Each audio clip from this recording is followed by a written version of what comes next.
Espacio en Blanco, en Radio Nacional de España, con Miguel Blanco. 3 y 6, 2 y 6 en las Islas Canarias. Aquí volvemos, la segunda hora del Espacio en Blanco está ya lista. Los saludos para todos los que ahora estáis sintonizados, tanto en Radio 1 como en Radio 5 y en la radio online en cualquier parte del planeta, que sabemos que son muchas. Saludos desde España, un placer que estéis ahí. Saludos también a todos los que a lo largo de la semana nos descargáis en el podcast, haciéndonos uno de los programas más descargados de toda la radio. Un placer que estéis ahí. Recordar que nos vamos a Belmez y que queremos que estéis con nosotros, si no podéis escuchar el programa especial que estamos preparando aquí en Radio Nacional. Estáis invitados a venir, entrada gratuita en el museo. Vicente, una preguntita. ¿Por qué dos gemelos, si nacieron al mismo tiempo y en el mismo sitio, pueden ser tan diferentes de carácter? Pregunta. No son tan diferentes, ¿eh? Sobre esto sí que hay un estudio muy interesante. Además, curiosamente, la autora es mi mujer, Esquís, que elaboró un estudio sobre los gemelos, donde se comprueba cómo cada una de ellas o de ellos, cada uno de las dos personas, uno asume la característica solar y el otro asume la característica lunar de esa misma carta astral. ¿Sí? Hay muchísimas cosas que son semejantes entre ellas, muchísimas cosas, y desde luego muchos acontecimientos paralelos en el tiempo también a ambas, que es eso una de las cosas curiosas en los gemelos. Pero lo más interesante es ver cómo se reparten los papeles, ¿no? Y una asume, o una persona asume el papel más dominante y el otro más sumiso. Una asume el papel más extrovertido, la otra más introvertido. Una el papel más casero, más hogareño, y la otra que sale más, ¿no? Pero es decir, que una cumple con la función solar de esa carta astral y la otra con la función lunar. Vale, dentro de un poquito vamos a entrar en eso de la astrología china, pero preguntan, hay multitud de preguntas. ¿La carta astral indica cuál va a ser tu destino o puedes cambiarlo contradiciendo la carta astral? Es decir, ¿estamos predestinados? ¿La carta astral te ayuda? Esto es muy difícil, ¿no? Nadie puede pronunciarse de una manera dogmática al respecto, si somos libres o estamos determinados, ¿no? Desde luego la astrología tampoco puede decirlo. Yo creo que estamos mucho más determinados de lo que imaginamos, tanto en temperamento como en destino. ¿Sí? Pero como no lo sabemos a ciencia cierta, como no lo podemos demostrar tampoco, y como ya grandes mentes se han ocupado a lo largo de la historia para tratar de dilucidar esto, y nadie se ha llevado el gato al agua, entonces yo siempre pienso que es probable que estemos determinados en un 50% por la genética, los astros, etcétera, ¿no? Como cada vez se comprueba más a medida que avanza la ciencia o el conocimiento, pero con ese otro 50% que no estamos determinados, ¿qué hacemos, no? Y ahí es donde me interesa la intervención de la astrología, porque la astrología te puede poner luz a muchas zonas oscuras, puede desvelar muchos rincones de tu alma, de tu destino, y ayudarte cómo enfocarlo, cómo encaminarlo mejor, ¿no? Y ahí es donde la astrología cumple un papel de guía y un papel de terapeuta también. Enseguida vamos, como digo, a esa parte de la astrología china. Sin ser una panacea, sí te puede ayudar eso a descubrirte muchas cosas, ¿no? Sí, la astrología lo que ayuda es eso, es en plan terapia, es ayudar a conocerte, a saber quién eres, a saber cuál es tu potencial, a ser consciente de algunos fallos que tienes, y también a saber en qué momento de la vida estás y cómo enfocarlo. Vale. ¿Se ven las muertes en ella? Normalmente no es un tema, primero no es un tema que se estudie en astrología, ¿no? No le interesa al astrólogo estudiar ese tema, entrar en esos temas tan escabrosos y tal, pero sí que es cierto que en gente que ha muerto prematuramente, como James Dean y tal y cual, pues suelen tener lo que nosotros llamamos el regente natal, el planeta más fuerte o más importante de su carta astral, en la casa 8. Ese, por ejemplo, es un tipo de juego que aparece mucho en gente con muertes prematuras y que en estudios estadísticos así se demuestra. Vale. 2012 preguntan. Hemos entrado en otro momento vibracional, no se terminó el mundo. ¿Qué pasó? Bueno, los mayas nunca dijeron nada de que se iba a terminar el mundo, y se han puesto en boca de ellos muchas cosas que nunca dijeron, ¿no? Es cierto que se terminaban esos 13 Bactunes de la quinta era solar y que ahora empiezan los otros 13 Bactunes de la próxima era solar. No la sexta, como algunos dicen, sino otra vez la primera era solar, porque son 5 que luego dan vueltas y empieza otra vez la primera, ¿no? No pasa absolutamente nada. Para los mayas ese fin de ciclo es, para entenderlo nosotros, pues como para nosotros es el fin de un milenio. Acaba un milenio, empieza otro. Es un cómputo de tiempo artificial, pero no tiene que ver con los astros, y por lo tanto no pasa absolutamente nada. Vale. Al final te preguntaré cuándo terminaremos esta crisis en la que estamos metidos. 3 y 11, 2 y 11 en las Islas Canarias. 900-137-137. Por si queréis seguir preguntando, nos vamos a China.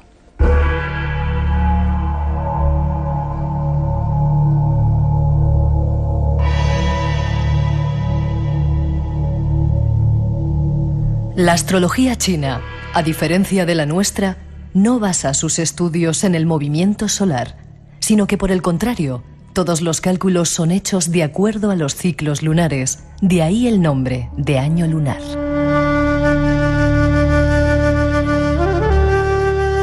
En China hay 4 calendarios, 1 solar y 3 lunares. El año solar, como en otras culturas, dura 360 días, más 5 de transición y fiesta hacia el siguiente año.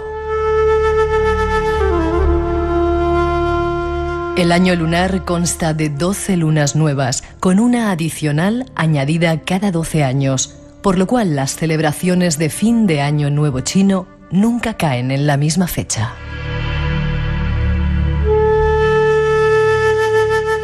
A semejanza de nuestro zodíaco, utilizan periodos de 12, aunque no de 12 signos o meses, sino de 12 años.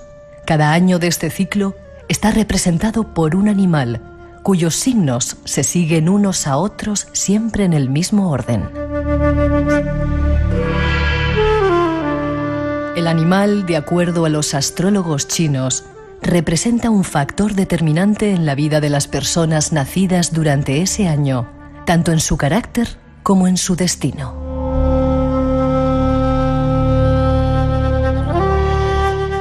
Una antigua leyenda china cuenta que Buda citó a todos los animales del bosque para una celebración de fin de año, prometiéndoles una recompensa si asistían. Solamente 12 animales acudieron a la cita, y el Buda, en señal de agradecimiento, nombró un año para cada uno de ellos, de acuerdo a su orden de llegada a la fiesta. Primero llegó la rata, luego el búfalo, a continuación el tigre, después le siguieron el conejo, el dragón, la serpiente, el caballo, la cabra, el mono, el gallo, el perro y finalmente llegó el jabalí. Ellos aceptaron complacidos y desde entonces los años se suceden en el orden de animales, cada ciclo de 12 años. Conozcamos más detalles de la astrología china. Poco tiempo tenemos para ello, pero vamos a esbozarlo. ¿Qué signo eres tú en la astrología china? Caballo. Caballo. Bueno, la diferencia entre una y otra. Entre la astrología que nosotros practicamos, que no sé cómo se llama, occidental. Sí, la astrología occidental y la china. Bueno, la verdad es que hay paralelismos, ¿no? Y el paralelismo fundamental entre la occidental y la astrología china es que ellos, al hacer un horóscopo cada año, lo que hacen es como si fuera un horóscopo jupiteriano. Para nosotros y para todo el mundo, Júpiter da una vuelta al Sol cada 12 años aproximadamente, es decir, que Júpiter está un año en cada signo, pasa un año cada signo, ¿no? Y entonces es como si ellos, en lugar de tomar el Sol como referencia, tomaran a Júpiter para determinar los signos. Y lo curioso es que funcionan, ¿no? Porque los zodíacos se han descubierto por el ser humano en todas las culturas en función del lugar, en función de las condiciones de ese lugar, ¿no? Cada uno ha descubierto su zodíaco y todos los zodíacos encarnan profundas verdades, ¿no?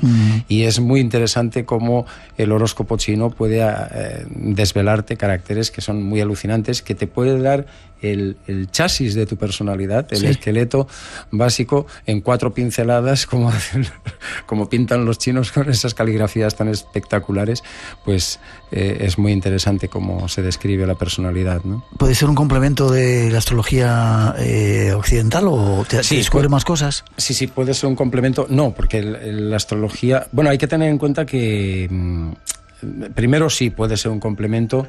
No puedes descubrir más cosas porque la astrología china que conocemos aquí o que practicamos aquí es una astrología limitada.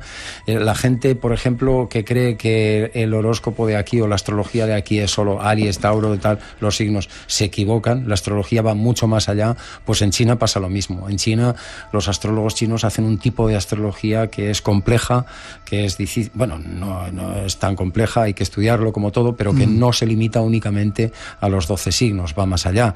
Y si vas más allá, entonces sí que captas más detalles de la personalidad. Pero si no, con los 12 signos, pues es como hablar aquí de los 12 signos y nada más, ¿no? Pero sí que es cierto que es un gran complemento y hay que tener en cuenta 2 cosas importantes que normalmente la gente no sabe. Una, que el ascendente en el zodíaco chino es importantísimo. Determina tanto como el signo al que perteneces.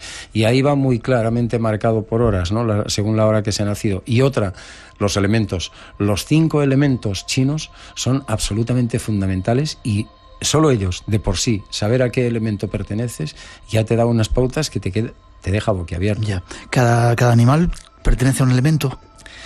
No, los elementos suceden cada 2 años. Y un elemento es cada 2 años porque un año es yin y el otro es yang, ¿no? Ahora, por ejemplo, el día 10 de este mes de febrero entramos en el año de la serpiente de agua, ¿no?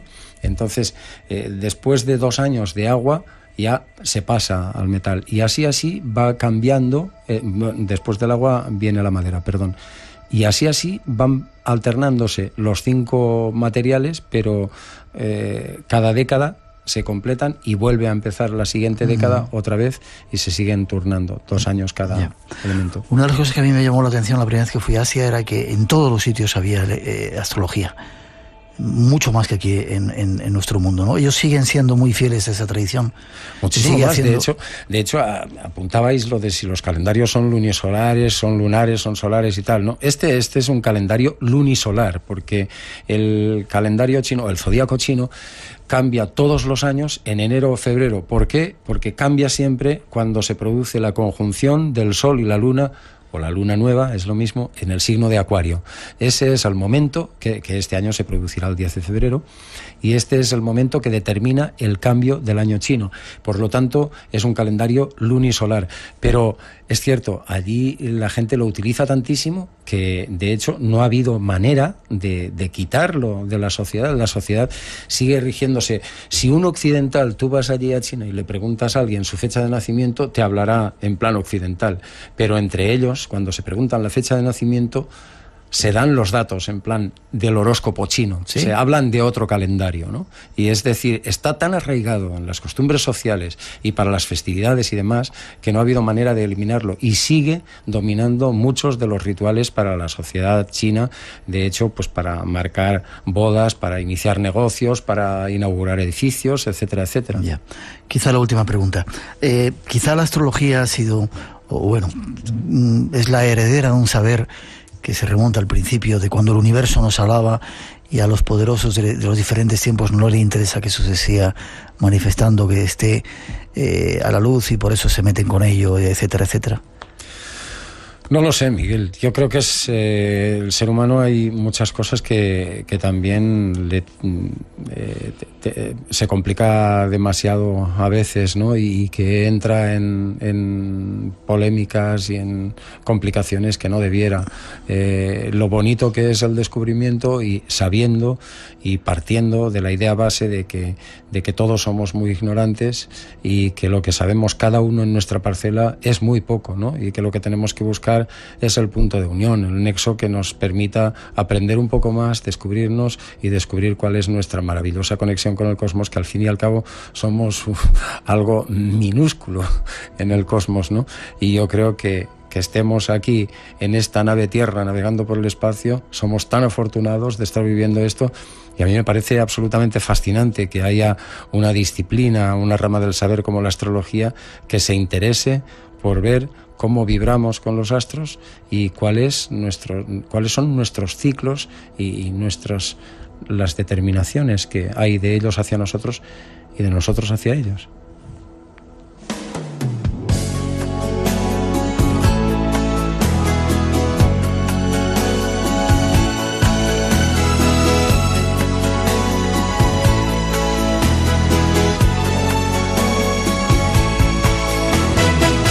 Tenemos que terminar, Vicente. Habría mucho más por contar. Como eres de la familia, vas a seguir viniendo cuando termine esta crisis. Decías que en el 2020, alguna vez que hemos hablado, todavía nos queda tanto. Bueno, esto corresponde a la actual cuadratura Urano-Plutón, que siempre que ha habido a lo largo de la historia es una crisis que dura 10-12 años aproximadamente.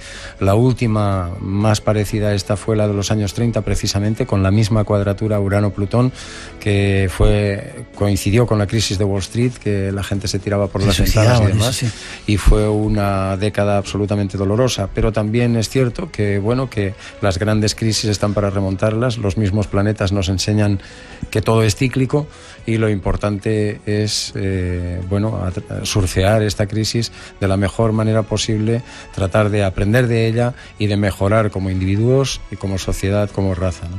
Pues vamos a surfear, si te parece. Vamos a ver. Forma de contacto contigo, si alguien quiere saber algo más de ese zodiaco chino o de alguna de las suertes que tú llevas por encima, ¿dónde se pueden poner en contacto contigo? Pueden saber de mí o de mis contenidos entrando en la web, por ejemplo, www.buenosaugurios.com o en luzdeluniverso.com, que es el blog, y ahí pueden ver cantidad de contenidos.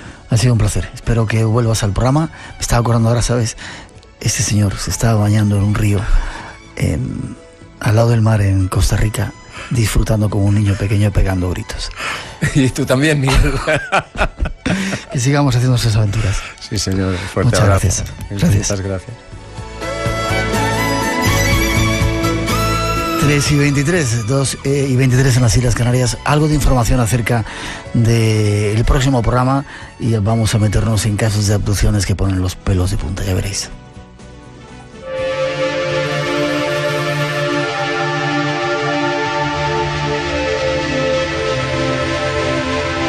Más noticias de nuestra próxima salida, nuestro próximo plan del Espacio en Blanco. Decíamos que era la semana que viene. Nos ponemos en contacto con Pedro Justicia Herrera, el alcalde de Belmez de la Moraleda. Buenas noches, Pedro. Buenas noches. ¿Cómo estás? Pues nada, aquí estamos enclavados dentro de este parque natural de Sierra Mágina. Vaya sitio chulo, ¿eh? Perfecto, un lugar con unos paisajes pintorescos preciosos. Sí, vaya sitio chulo. Y gracias por la invitación a que seamos el programa que va a inaugurar ese centro, ¿no? Gran centro, ¿no? Sí, bueno, yo desde aquí, como alcalde de Belmez de la Moraleda, invitaros a todos los amantes de los fenómenos paranormales, puesto que aquí convivimos con el fenómeno de las caras, que permanece desde hace ya 41 años. Uh-huh. Entonces, por lo tanto, seguidores del misterio de Belmez, aquí tenéis cuatro décadas aún por resolver. Próximamente es evidente que se inaugurará el Centro de Interpretación de las Caras de Belmez, que es un edificio donde se relata desde que aparecieron las caras hasta momentos actuales, pasando por la figura de María Gómez. Y cómo no, los análisis de los numerosos investigadores y versiones de los distintos investigadores que han visitado la localidad de Belmez. Y hasta ahí nos vamos el próximo viernes e invitamos a todos nuestros oyentes, a la gente que quiera acercarse. Dime una cosa, Pedro, ¿tú qué opinas de las caras? Bueno, yo lo que opino de las caras es que, como bien he dicho, que llevamos aquí 41 años con el fenómeno y aún el misterio está sin resolver. Yo, cierto es que cuando visito la casa se me pone el vello de punta. Es increíble, ¿verdad? ¿Qué te puedo decir del fenómeno? ¿Tú viviste, Pedro, esos años en los que iban tantísima gente, 15.000 y 20.000 personas a ver las caras? Bueno, yo estaba muy pequeño, puesto que yo nací en el año 1969, tengo ahora 43 años, y llevamos con el fenómeno 41, es decir, que yo era muy pequeño y aún no apreciaba la cantidad de vecinos, de visitantes que venían a la localidad. Sí. Cierto es que, bueno, a lo largo del tiempo sí es cierto que han venido bastantes y numerosos vecinos y visitantes, pero que, bueno, es un fenómeno que ahora prácticamente tenemos menos visitantes de lo que es la realidad. Hasta que vayamos allí y se inaugure ese centro y verás cómo vuelven otra vez, seguro. Dime una cosa, seguro que sí. Gracias al fenómeno de las caras, Belmez de la Moraleda y casi toda la Sierra Marginal se dio a conocer a toda España. Hay que agradecerle mucho, ¿no? Sí, gracias al fenómeno de las caras, Belmez de la Moraleda no se conoce solamente en España, se conoce a lo largo y extendido de este planeta llamado Tierra. Belmez vas por los lugares de los distintos, por cualquier punto de la nación y prácticamente Belmez lo conocen por el fenómeno de las caras. Sí, señor. Hay otras muchas cosas aparte de las caras para conocer en ese lugar, esos paisajes, como tú dices, ese aceite y todas esas cosas chulas que hay por ahí. Pedro, ahí está la invitación. Próximo viernes a partir de las 19 horas. Dinos el centro, ¿dónde está? Bueno, el centro está ubicado en los solares de un antiguo colegio. Es decir, teníamos un colegio, lo hemos ubicado en otro lugar y digamos que en ese espacio de terreno es donde se ha ubicado.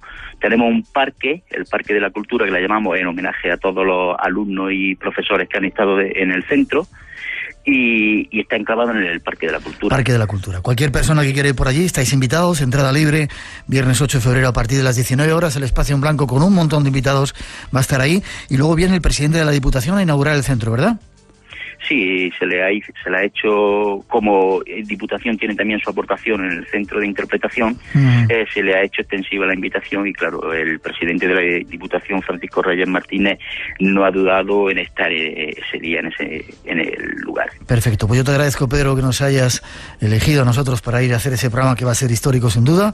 Te veo dentro de unos cuantos días, una semana, allí en Belmez de la Moraleda y súper agradecido. Agradecido a vosotros. Fuerte abrazo. ¿Quieres dar la página web de Belmez para la gente que no lo conozca, eche un vistacito y vea las maravillas que hay? Sí, la tenemos ya en la página creada. Sí, ¿me dices la dirección? Sí, www.belmezdelaMoraleda. belmezdelaMoraleda.es. belmezdelaMoraleda.es. Pues muchas gracias, te digo, Pedro, nos vemos en una semana. Fuerte abrazo, que te lo daré cuando lleguemos por ahí. Muy bien. Hasta pronto. Hasta pronto.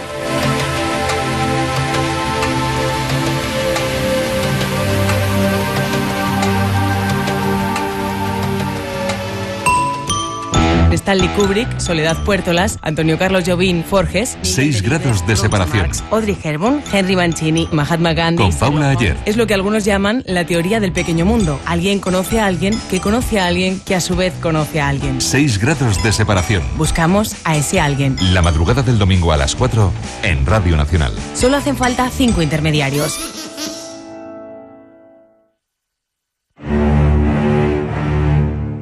Espacio en Blanco te lleva a vivir el misterio en primera persona.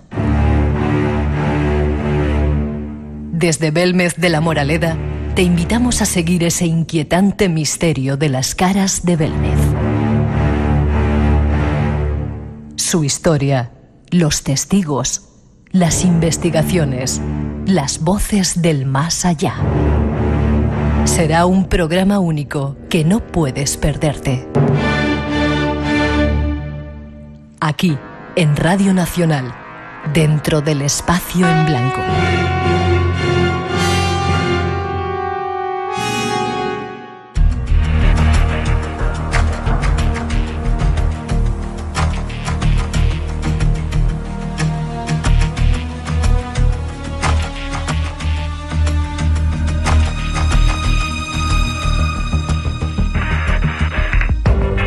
Tres y media, 2:30 en las Islas Canarias, entramos en el tiempo de Miguel Pedrero, que hacía bastante que no venía.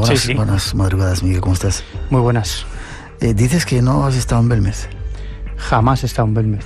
Ya, uno de los sitios donde yo más miedo he pasado, y a mí me encanta pasar miedo, ha sido en esa casa. Tremendo lo que allí ocurre. Escuché el programa, sí. ¿Verdad? Tremendo lo que allí ocurre. Espera que conteste. Mucha gente está diciendo que bueno, que quiere venir, entrada libre, no hace falta pagar nada, a partir de las 7 de la tarde en el Parque de la Cultura, decía Pedro, el alcalde de Belmez, entrada gratuita. Lo que pasa que tratar de llegar pronto porque no hay muchas plazas y creo que ojalá seamos muchos. ¿A dónde nos vamos hoy o qué nos traes? No nos traes más vistas, luces que hay por ahí, ¿no? Es otra cosa hoy. Bueno, vamos a hablar del fenómeno OVNI, pero desde otro punto de vista, ¿no? Desde otro punto de vista. En las últimas semanas he estado dando bastantes tumbos por España, siguiendo diferentes casos relacionados con el fenómeno ovni. Algunos oyentes nuestros, ¿no? De gente que nos escucha. Sí, muchos de oyentes nuestros, ¿no? Sobre todo, últimamente me veo mucho con militares. Qué curioso. Muchos militares nos escuchan. Muchísimos militares nos escuchan y es habitual, mucho más habitual de lo que nos podamos pensar, que en bases militares, sobre todo en bases aéreas, en escuadrones de vigilancia aérea, sucedan todo tipo de incidentes ovni, algunos tremendamente espectaculares. Hablamos de aterrizajes, apariciones de humanoides y bueno, todos los militares que trabajan en estas bases, si no han vivido ellos mismos un fenómeno de este tipo, saben de compañeros en esa misma instalación que han experimentado este tipo de fenómenos. Por lo tanto, pues bueno, aprovecho para animar a todos aquellos militares que nos escuchan, que nos escriban al mail del programa, espacioenblanco@rtve.es, o a mi correo electrónico personal, que es miguelpedrero@hotmail.com, y por supuesto siempre respetamos el anonimato de nuestros informantes. Es curioso porque mientras que antes, cuando hablabas de esto, estamos hace tiempo, la gente se reía de cosas de locos, cuando escarbas un poco, hay mucha gente, lo digo muchas veces, de mucho nivel metida en el asunto y que han tenido experiencias. Muchísimo. Sobre todo gente, yo también he tenido oportunidad de hablar con gente del ejército y te asombras de la cantidad de cosas que te pueden contar off the record, porque no pueden contarlo muy por ahí. Además suelen ser una muy buena fuente de información, porque una persona que vive este tipo de experiencias, en este caso un militar, comienza a interesarse por el tema, por lo tanto empieza a preguntar a sus compañeros, empieza a recabar datos, etcétera, etcétera, y es muy interesante. Bueno, sí. ¿Qué caso nos traes hoy? Bueno, pues dos de los casos que he tenido la oportunidad de seguir, como te digo, en las últimas semanas, son dos casos de abducción, de secuestro. Déjame que dé las gracias por esa miel que nos han regalado de verdad. Uno de tus testigos. Gracias. Muy bien, pues si quieres nos vamos al primer caso de los dos. Comentaré alguno más si nos da tiempo, si no lo dejaré para otra semana. Este es un caso muy especial porque sucede en una instalación militar y estamos hablando En España. Estamos hablando de una abducción, es decir, el secuestro por parte de una supuesta nave extraterrestre a dos militares en una instalación del ejército, en este caso el ejército del aire, en España. Tenemos más casos de este tipo, iremos dándolos a conocer en las próximas semanas. Pero el hecho que nos ocupa sucede en noviembre del año 1994, aproximadamente a las 2 de la mañana. Dos soldados estaban haciendo guardia en una base aérea del sur de España. De momento no diremos cuál, porque estamos en pleno proceso de investigación, ¿no? Uno de estos soldados observa un destello muy potente en el cielo, avisa a su compañero. Bueno, este le dice que él no ha visto nada, y en ese momento surge otro destello muy potente, una luz blanca que bueno, inunda todo el suelo de una blancura extrema, ¿no? Le sorprende mucho porque el cielo está totalmente despejado, es decir, que no hay rastro de tormenta, no han escuchado ningún trueno. Bueno, les llama la atención. Pocos segundos después ven otro destello similar y entonces ya localizan cuál es la zona de la que proviene esa luminosidad. Y bueno, sin pensárselo dos veces, se dirigen hacia esa zona, ¿no? Así nos contaba Javier, uno de los militares, lo que sucede a continuación. Lo escuchamos. Y hacia allí nos dirigimos, hacia el límite de la valla de la base, para poderlo ver ya en campo abierto, donde venía el destello de luz.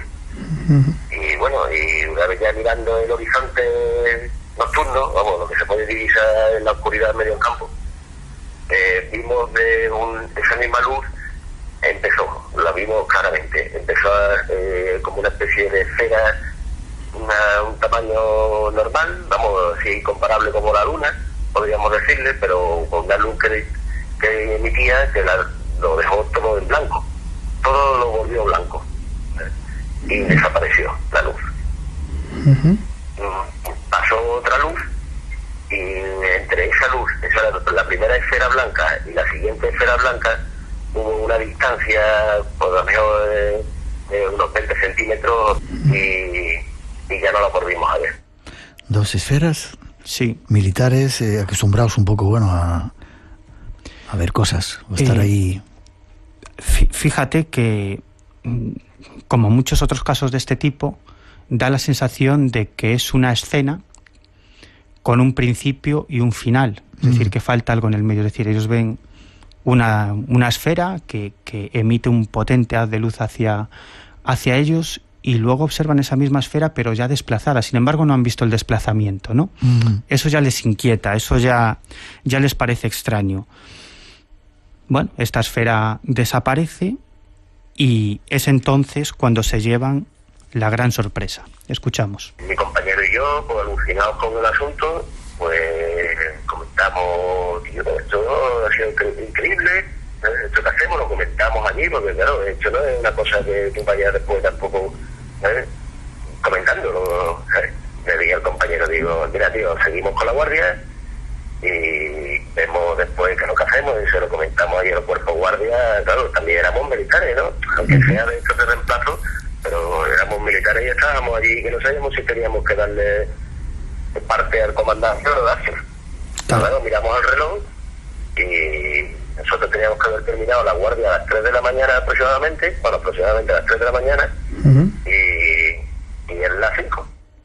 Habían pasado 2 horas sin que se hubieran dado cuenta. 2 horas, ellos calculan que algo más, entre 2 horas y media y 3 horas y media, es decir, si tenían que acabar la guardia a las 3 de la mañana, ellos calculan que serían poco más de las 2, es decir, ni siquiera serían las 3 de la mañana. Y cuando miran el reloj, después de esta experiencia, de esta escena un tanto inconexa, parece que con un principio y un final, se dan cuenta de que son las 5 de la mañana. Bueno, llegan 2 horas tarde al relevo de la guardia, ¿no? Escuchamos a Javier lo que nos comentaba a continuación. Salimos corriendo, a vez de que habíamos retrasado tanto la llegada al relevo de la guardia, pues salimos corriendo para donde estaban todos los compañeros, que allí estaban todos formados, los tenía el comandante de la guardia como de reprimenda a nuestra tardanza, ¿no? Los tenía allí a todos formados y llegamos nosotros y le explicamos al comandante de la guardia que es lo que había pasado. Cualquiera se creía esa explicación, ¿no? Que claro, estoy en OVNI por ahí, pierdo 2 horas, ¿no? Llego tarde. Ellos llegan, se encuentran al comandante, al jefe de la guardia, tenía formados a todos los soldados, les estaba echando una reprimenda enorme, los tenía formados, diciéndoles hasta que estos dos no vuelvan, vosotros estáis aquí toda la noche, porque pensaba que se habían escapado o habían acudido a cualquier sitio, ¿no?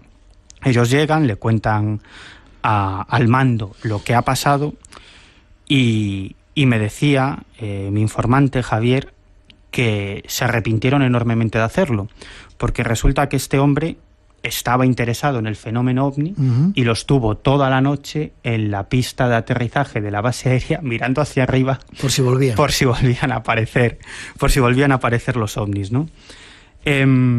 Javier no recuerda nada más, simplemente sabe, él y su compañero, que perdieron entre, como digo, 2 horas y media y 3 horas y media de sus vidas, pero no se acuerda de absolutamente nada de lo que sucedió en este tiempo. Sí le llama la atención o le sorprende especialmente las características tan extrañas de esa luz que los enfocó. Lo escuchamos. La sensación no era incómoda en ningún momento, ni era de que yo estuviera afuera, ni que yo estuviera dentro. Yo estaba en la luz blanca esa potente. Esa luz no la he vuelto a ver yo nunca. Una luz, cuando te vienes de un punto, ¿sabes? Siempre te crea una sombra por el otro lado, ¿no? Aquí no, la luz lo invadía todo, las cosas dejaban de perder su definición, su forma. Qué bonita definición eso de estar ahí metido dentro de la luz, ¿no? Sí, era algo, decía, tan potente que no, uno ni se veía las manos, ni se veía ninguna parte de su cuerpo. Pero es más, cuando avanzaba en la entrevista, en la conversación con Javier, él me reconocía que su sensación es que no estaba dentro de la base, que cuando se encontraba dentro de esa luz... ¿Estaba fuera de allí? Sí, estaba en otro sitio. Yo tenía la sensación de que yo estaba solo. De que yo estaba solo, yo no tenía la sensación de que hubiera nadie conmigo. Ni mi compañero, ni nadie. ¿Sabes? Pero tampoco tenía sensación de frío, que por ejemplo sí la tenía cuando estaba, ya te digo, eran las 1, las 2 de la noche y hace fresquillo en noviembre en medio campo. Y tampoco tenía esa sensación de frío.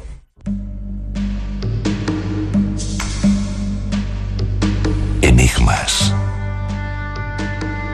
misterios y imaginación. Espacio en Blanco en Radio Nacional.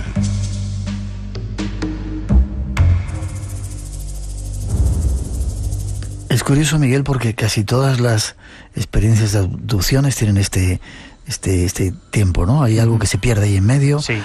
No recuerdan lo que hay y luego tienen que hacerles hipnosis para poder sacarles esa información. ¿Ha ocurrido con esos testigos? ¿Se le ha hecho algún tipo de experiencia? No. No. No han querido hacer nada, siguen ahí con ese recuerdo, con esa... En este caso que nos ocupa, bueno, Javier me decía que estaba dispuesto a someterse a una sesión de hipnosis. Bueno, si quieres en otro programa tratamos este tema. Yo he estado en varias sesiones de hipnosis en las que se trataban de recuperar los recuerdos de personas que han vivido este tipo de experiencias. Alguna me ha sorprendido mucho, otro día te contaré por qué, una ha sido muy espectacular.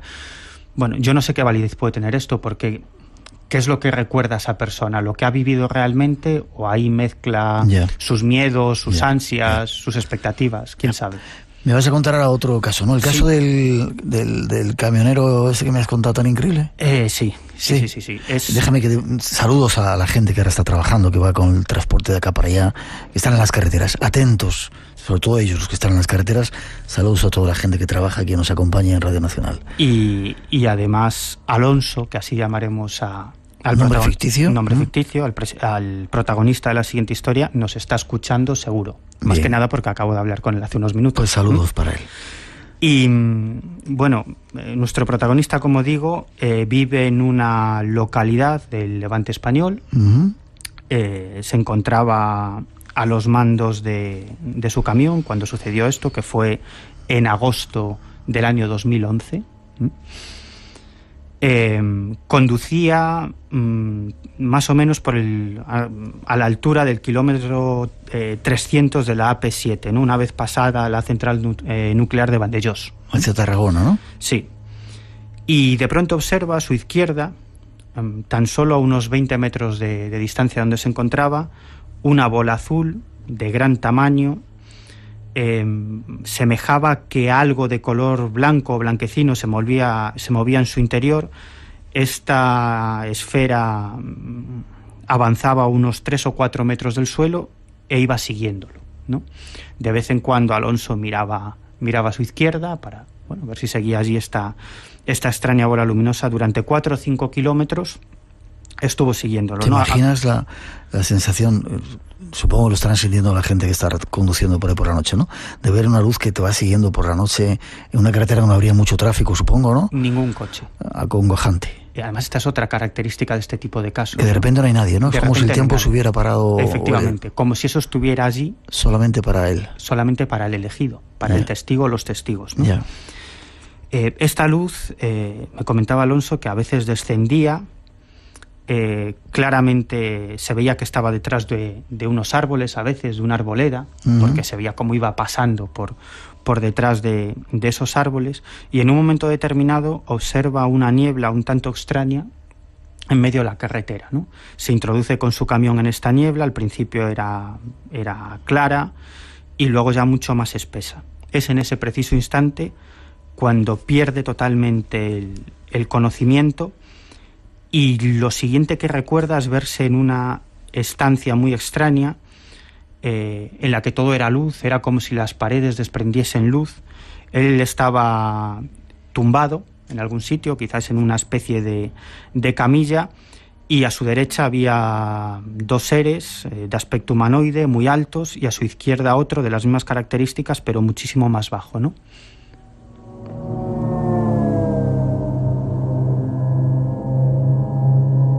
¿Y qué ocurrió después? ¿Le observaban? ¿Le estaban haciendo algo? Sí, lo estaban observando. Él, en el momento de despertarse, sintió un gran dolor en el pecho. Como si algo le quemara. Intentó moverse. Y es en ese instante cuando él siente que se hace daño en uno de sus talones, ¿no? Como si ese talón estuviese aprisionado por algún tipo de artilugio, ¿no? Él recuerda que estos seres intercambiaron algún tipo de comunicación entre ellos, y uno de esos seres le tocó la cabeza, y lo siguiente que le viene a la mente, lo siguiente que sucede, es que se despierta con el camión en marcha, el motor en marcha, las luces encendidas, con un gran malestar. Dice que se encontraba muy mal, con ese dolor o esa quemadura en el pecho, un gran dolor de cabeza, que se encontraba muy mal. Y decide salir del camión y una vez que pone los pies en el suelo anda unos pasos y acaba tirado en el suelo. ¿Y estaba en el mismo sitio que había desaparecido? ¿Se te ha olvidado ese detalle? ¿O había pasado algo? No, es curioso porque se encontraba en una carretera comarcal que no lograba identificar. En realidad se encontraba a 4 o 5 kilómetros de la ciudad de Valencia.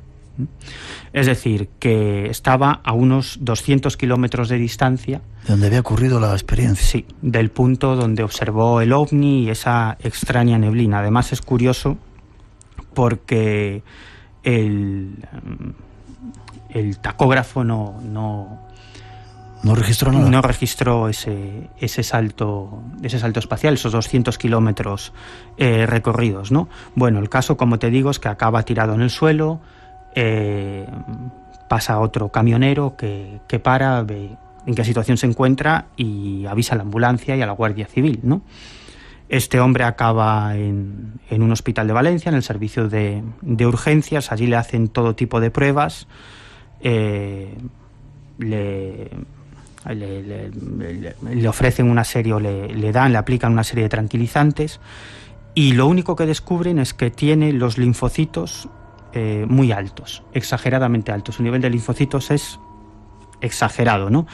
Esto podría ser indicio de un tumor, de alguna infección o de alguna otra enfermedad. Por lo tanto, le recomiendan que vaya a su médico de cabecera de inmediato, cuanto antes, para que le dé cita para el especialista, ¿no? Él se hace, de nuevo, le dan cita para el especialista una vez que llega a su ciudad, y le vuelven a hacer esos análisis y los linfocitos vuelven a dar muy altos. Sin embargo, no le encuentran la causa. No tiene ningún tumor, no tiene ninguna infección en la sangre, no tiene absolutamente nada. Sin embargo, pues bueno, los linfocitos siguen siendo enormemente altos. Por lo tanto, cada cierto periodo de tiempo, cada 3, 4, 5, 6 meses, tiene que hacerse análisis de sangre para ver si logran averiguar cuál es la causa de esa extraña anomalía. Yo tuve la oportunidad de entrevistarlo durante bastante tiempo, estuve casi 2 días con él, hablamos mucho, hablamos largo y tendido. ¿Su vida cambió a raíz de esa experiencia? Sí, muchísimo. Antes de nada quiero decirte que sigue teniendo esa marca en el pecho, es decir, que cuando le dolía en esa zona del pecho, él se descubrió una marca que todavía es visible, y en el talón también tiene otra marca. Son como 3 especies de líneas, ¿no? Que es donde se hizo daño cuando se despertó en el interior del objeto, ¿no? De ese supuesto objeto volador. Me preguntabas por su vida. Cambió totalmente, ¿no? Él me decía que tuvo un cambio de personalidad radical, para bien, ¿no? Después de esta experiencia muestra pues mayor, digamos, cercanía, empatía o amor por la naturaleza, por los animales, por la gente que le rodea. Se ha hecho mucho más humano, mucho más tolerante. Dice que lo único que pretende es hacer feliz a la gente que tiene a su alrededor. Se ha empezado a interesar por cuestiones científicas y técnicas, cuando no tiene prácticamente ningún nivel de estudios, ¿no? Y lo más interesante de todo ello es que se le han despertado una serie de capacidades precognitivas. ¿Que tú has podido comprobar? Sí, en un par de ocasiones. No voy a dar demasiados detalles porque no puedo hacerlo, pero en un par de ocasiones yo fui testigo como este hombre conocía una serie de hechos que estaban sucediendo en ese momento en un lugar alejado, o cómo pudo averiguar lo que le sucedía a un familiar de una de las personas con las que estuvimos hablando. Qué curioso. Tenemos que terminar, Miguel. Vamos a seguir este caso porque es tremendamente interesante. Las investigaciones que se están haciendo, y incluso si se puede hablar con el testigo para que nos cuente esa experiencia, que es increíble. Hay muchas como ella, están ocurriendo últimamente. Si quieren que se pongan en contacto contigo, ¿verdad? Prometemos investigarlas con seriedad, respetando el anonimato. Forma de contacto, Miguel. Sí, muy fácil. espacio en blanco @rtv.es o miguelpedrero @hotmail.es.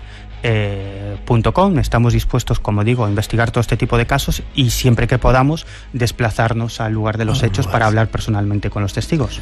Cuidado cuando vuelvas a casa esta noche. Estaré atento. La gente que anda por ahí. 351, 251, gracias por estar con nosotros. Hasta la próxima. Antes de terminar, una información que queremos daros de alguien que va a venir dentro de poco por aquí.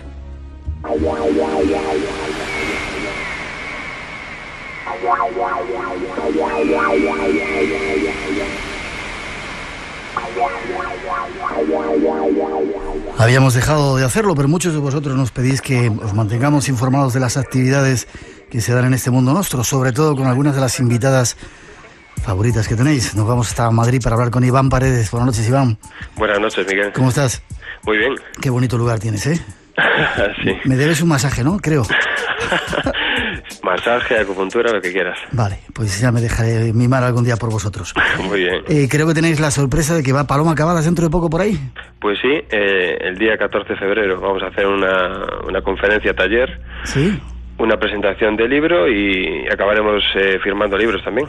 Bien, 14 de febrero. ¿Qué libro presenta? Porque Paloma es increíble, aunque hablaremos con ella en breve, escribe un montón de libros, ¿no? Pues sí, pues ya dentro de poco saldrá el cuarto libro. Sí. Lo que ofrecemos ahora es una reedición de segundo libro. Ya. Que antes tenía, o sea, la conferencia va sobre la energía de amar. Sí. Y es el título nuevo del libro, que es una reedición de segundo libro. Energía de amar. Que por imperativo editorial, pues antes era no nos educan para amar. Ah, es verdad, no nos educan para amar. Es curioso lo que cuenta Paloma, eso de las, ¿cómo lo llama? Cuando salen las almas de este plano. Increíble, ¿no? Ese trabajo que hace. Sí, evacuación masiva. Evacuaciones masivas. Sí. Suena como una cosa de guerra, ¿no? ¿Tú has estado en alguna de ellas? Pues he tenido la suerte de disfrutar de alguno de sus cursos, sí. ¿Y es tan impresionante como dicen eso de las evacuaciones? Uy, yo pienso que es muy personal, ¿no? Pero... No quieres contar nada. Gallego tenías que ser. No, que para mí, a mí me pareció una experiencia muy bonita y yendo desde el punto de vista de un escéptico, sí, pues las sensaciones son muy bonitas. Ya. Vale, pues 14 de febrero, atentos para la gente que esté en Madrid. Es en Madrid, ¿verdad? Sí, Madrid. La gente que esté en Madrid, 14 de febrero, enseguida ponemos un poquito de música y damos hora, lugar y forma de contacto. ¿Te parece, Iván? Perfecto. Paloma Cavadas, una de vuestras favoritas, volviendo a presentar La energía de amar para hablar de esos trabajos que hace, de la vida después de la vida, esas conexiones con la gente del más allá, viajes astrales. 14 de febrero, ¿en el centro dónde, Iván? Pues va a ser en Amarna Center. ¿Amarna Center? Sí, que está en Paseo de la Castellana 219. Paseo Castellana 219. ¿Entrada libre? Pues no. No, vale. Vamos a poner un precio simbólico, sí, porque hace poco estuvo en el Círculo de Bellas Artes y la verdad es que tuvo una afluencia bastante masiva, sí, y lo que queremos es controlar porque son plazas limitadas y vamos a poner un precio simbólico de 15 euros. Vale, vale. Forma más de contacto. Bueno, ¿a partir de qué hora? El 14 de febrero. Sí, pues será la charla. O sea, es una conferencia taller, sí, y después presentación del libro y acabaremos con la firma de libros. ¿Y a qué hora empezará? Pues la conferencia la tenemos para las 9:30, pero empezaremos puntuales, o sea que la fecha, o sea, la hora, pues para las 7 estaría bien. A las 7, 19 sí, horas. De 7:30 a 9. Perfecto, 19:30 y ir un poquito antes para reservar vuestra plaza si queréis. ¿Dónde lo pueden hacer? Pues en el número de teléfono. Sí. 911 723 359. ¿Puedo repetirlo por si no han tomado nota? 911 sí, 723 sí, 359. Perfecto. ¿Y página web? Sí, en cualquiera de las dos, o sea, en palomacavadas.com, sí, o en amarnacenter, que es con z.com. amarnacenter.com. Bueno, decir que después también a las 9, cuando acabe, que la firma de libros que será abierta, ¿eh? Vale, para toda la gente que quiera, ¿no? Perfecto. Bien, si queréis reservar para ese seminario conferencia 14 de febrero a partir de las 7, 19 horas, ya sabéis esas páginas. Iván, gracias. Nada, Miguel, gracias a ti. Me pasaré por ahí para ese masajito y dejarme mimar un poquito, ¿vale? Muy bien, venga, hasta pronto. Fuerte abrazo, hasta pronto. Hasta luego.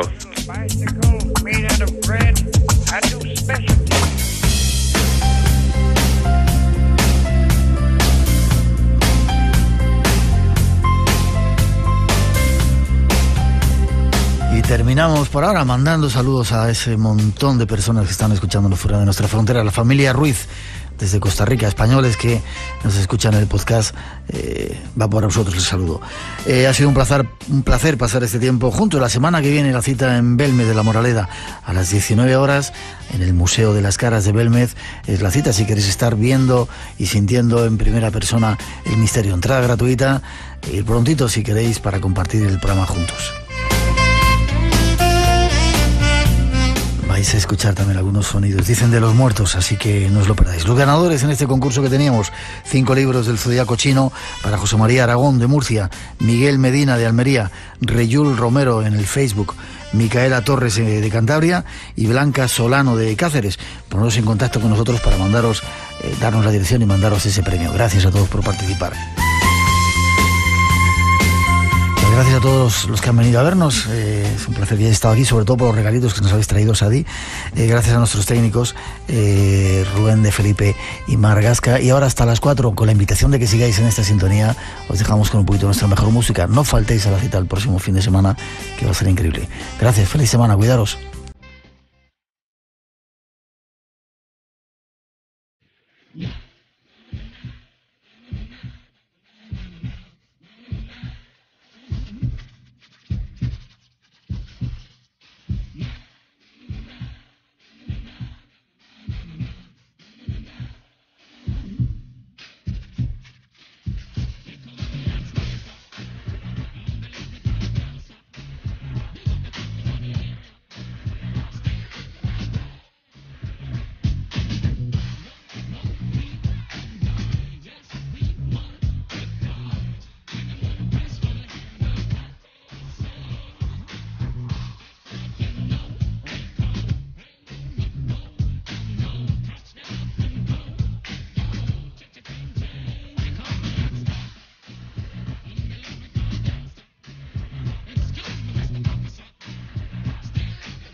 Escuchando Espacio en Blanco en Radio Nacional de España, conmigo es Blanco.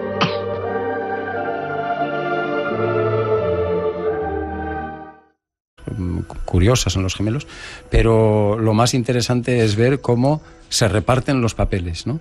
Y una asume, o una persona asume el papel más dominante y el otro más sumiso. Una asume el papel más extrovertido, la otra más introvertido. Una el papel más casero, más hogareño, y la otra que sale más, ¿no?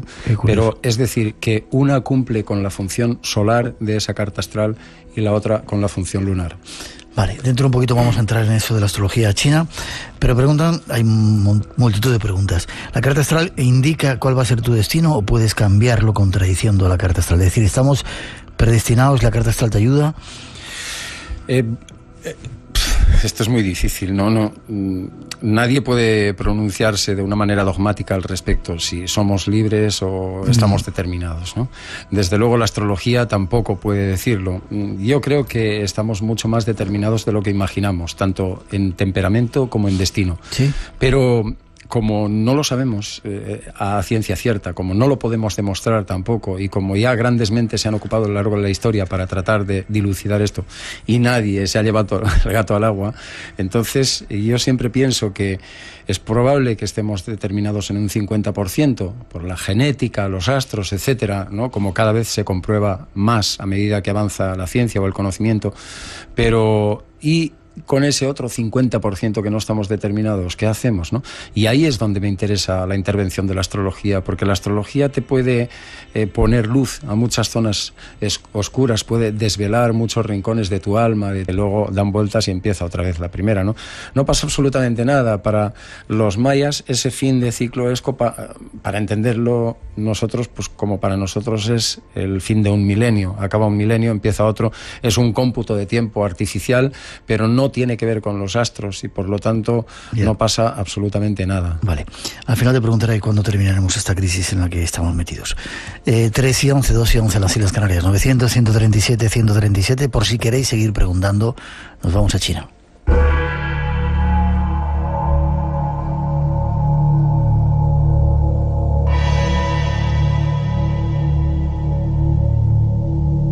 La astrología china, a diferencia de la nuestra, no basa sus estudios en el movimiento solar, sino que por el contrario, todos los cálculos son hechos de acuerdo a los ciclos lunares, de ahí el nombre de año lunar.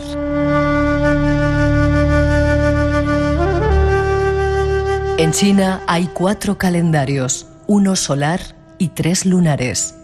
El año solar, como en otras culturas, dura 360 días, más 5 de transición y fiesta hacia el siguiente año. El año lunar consta de 12 lunas nuevas, con una adicional añadida cada 12 años, por lo cual las celebraciones de fin de año nuevo chino nunca caen en la misma fecha. A semejanza de nuestro zodíaco, utilizan periodos de 12, aunque no de 12 signos o meses.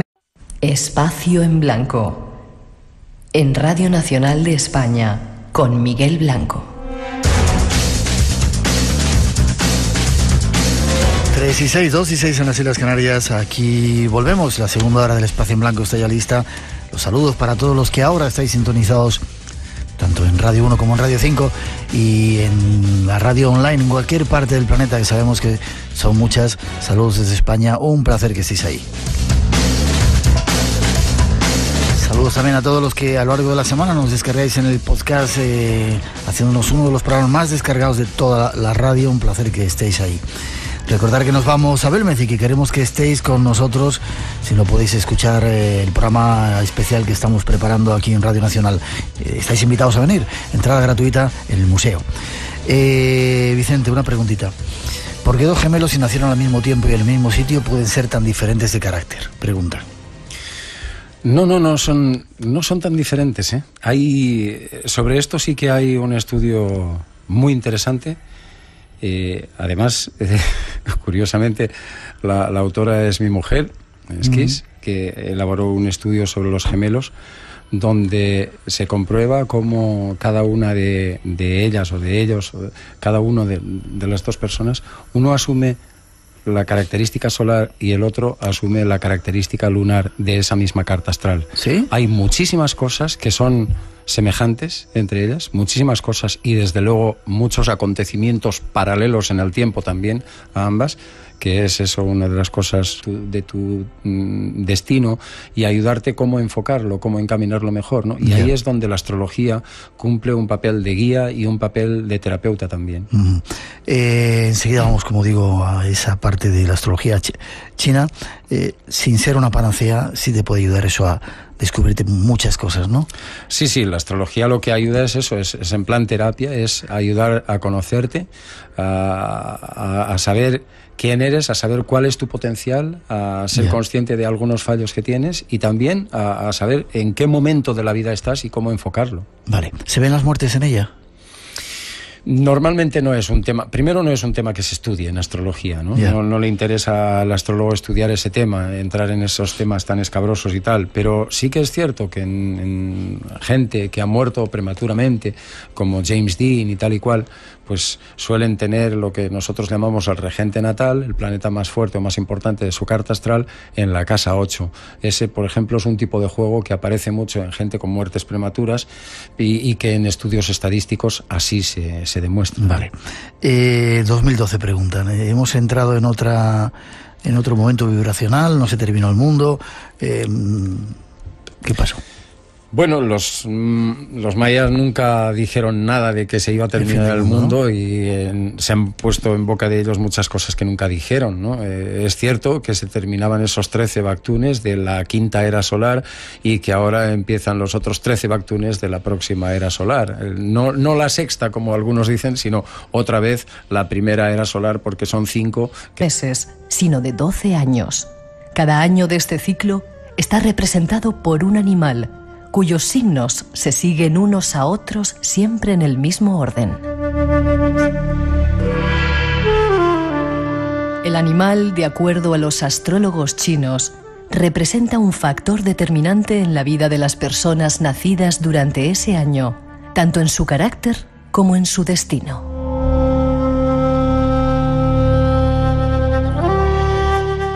Una antigua leyenda china cuenta que Buda citó a todos los animales del bosque para una celebración de fin de año, prometiéndoles una recompensa si asistían. Solamente 12 animales acudieron a la cita, y el Buda, en señal de agradecimiento, nombró un año para cada uno de ellos, de acuerdo a su orden de llegada a la fiesta. Primero llegó la rata, luego el búfalo, a continuación el tigre, después le siguieron el conejo, el dragón, la serpiente, el caballo, la cabra, el mono, el gallo, el perro y finalmente llegó el jabalí. Ellos aceptaron complacidos y desde entonces los años se suceden en el orden de animales, cada ciclo de 12 años. Conozcamos más detalles de la astrología china.